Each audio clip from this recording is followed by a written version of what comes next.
President Donald Trump taking the first step in one of his biggest campaign promises to dismantle the Department of Education. As he signed an executive order today to get rid of the department, the reasoning being high spending and low test scores. The Trump administration wants to return more responsibility to the states. Democrats and teacher unions are pushing back, saying the most vulnerable students will be hurt the most. And this decision has people throughout the country divided. Sierra Encinas spoke to school officials here in San Diego County, and she reports from Tierra Santa with their reaction to the news. A future with a much smaller Department of Education isn't likely the first thing on children's minds as they play with their friends on the playground.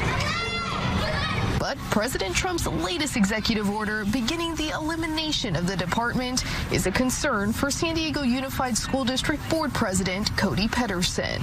Right off the top, we are concerned about the ability of the dramatically reduced Department of Education to actually provide us the services that it has in the past. He says the services the Department of Education funds are Title I programs, like programs for foster children and free and reduced lunches for low-income students. He says funds also go towards special education.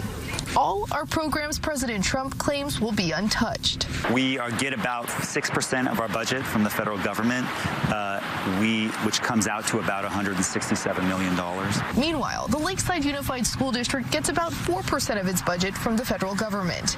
Board member Andrew Hayes thinks dismantling the Department of Education is a good thing. Ultimately, consolidating big government is a good thing. And, I believe that government works best when it's local. The Trump administration says it wants to return education to the states because it believes states are in a better position to manage programs and services.